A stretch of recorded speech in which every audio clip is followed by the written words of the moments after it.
Hi అండి, నమస్తే. Welcome to Nivedita's kitchen. ఈరోజు ఈ వీడియోలో ఎంతో చల్లగా ఉండేటువంటి టేస్టీగా ఉండేటువంటి ఫ్రూట్ సలాడ్ ఎలా చేయాలో చూపించబోతున్నానండి. పిల్లలైతే చాలా ఇష్టంగా తినేస్తారు. మరి ఎలా చేయాలో చూద్దాం. ముందుగా దానికోసం 1/2 లీటర్ పాలు, అరటిపండు, కివి, యాపిల్, గ్రేప్స్, 4 టేబుల్ స్పూన్ల షుగర్, 2 టీ స్పూన్ల కస్టర్డ్ పౌడర్. ఇప్పుడు స్టవ్ ఆన్ చేసి ఒక ప్యాన్ పెట్టుకొని మనం తీసుకున్నటువంటి పాలను వేసుకోవాలి.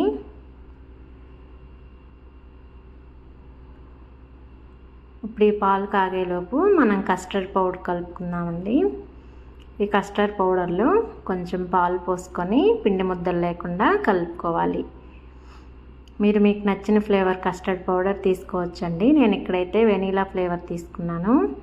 కస్టర్డ్ పౌడర్ వేయడం వలన సలాడ్ అనేది మంచి టేస్ట్గా ఉంటుంది.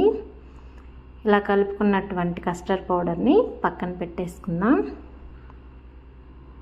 చూసారా, పాలు కూడా పొంగొచ్చేసాయి. ఈ పాలు 2-3 పొంగులు వచ్చేంత వరకు కాగబెట్టుకోవాలి.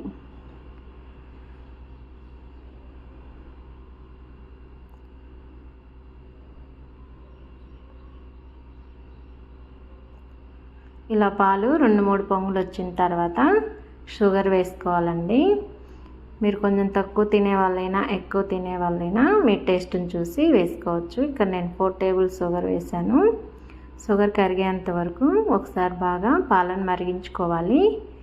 ఇలా షుగర్ మొత్తం కరిగిపోయిన తర్వాత మనం కలిపి పక్కన పెట్టుకున్నటువంటి కస్టర్డ్ పౌడర్ వాటర్ని ఒకసారి కలుపుకొని పాలల్లో వేసుకోవాలి.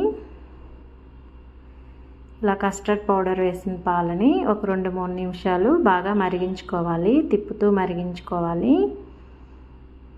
ఇలా కస్టర్డ్ పౌడర్ వేసిన తర్వాత పాలు అనేవి చిక్కగా అవుతాయండి. మరీ చిక్కగా అవద్దండి. మరీ చిక్కగా అయితే ఫ్రిడ్జ్లో పెట్టినప్పుడు మరీ గట్టిగా అవుతుంది. నేను చూపించిన కన్సిస్టెన్సీ ఉంటే సరిపోతుంది. స్టవ్ ఆఫ్ చేసి ఇది చల్లారేంత వరకు ఇలా తిప్పుతూ ఉండాలి, లేకుంటే పైన మేగడ కట్టేస్తుంది. చూసారా, ఈ కన్సిస్టెన్సీ ఉంటే సరిపోతుంది. ఇది వేడి చల్లారాక ఒక మిక్సింగ్ బౌల్లోకి తీసుకుందాం. ఇందులో మనం కట్ చేసుకున్నటువంటి యాపిల్, కివి, గ్రేప్స్,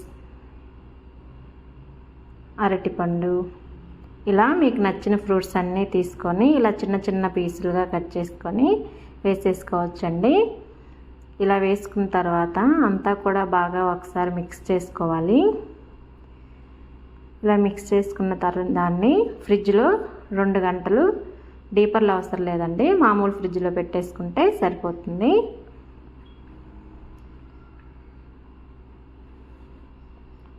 ఇప్పుడు ఫ్రిడ్జ్లో నుంచి తీసిన తర్వాత దీన్ని ఒకసారి మొత్తం బాగా మిక్స్ చేసుకోవాలి. టేస్ట్ అయితే చాలా బాగుంటుందండి. పిల్లలు పెద్దలు ఎవరైనా చాలా ఇష్టంగా తినేస్తారు.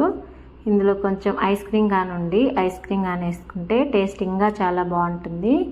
ఇప్పుడు నేను కొంచెం పుచ్చకాయ ముక్కలు ఉంటే అవి కూడా వేస్తున్నానండి. ఇది మీ ఆప్షనలే అండి. పుచ్చకాయ ముక్కలు వేసిన తర్వాత ఒకసారి బాగా మిక్స్ చేసుకొని సర్వ్ చేసుకుంటే సరిపోతుంది.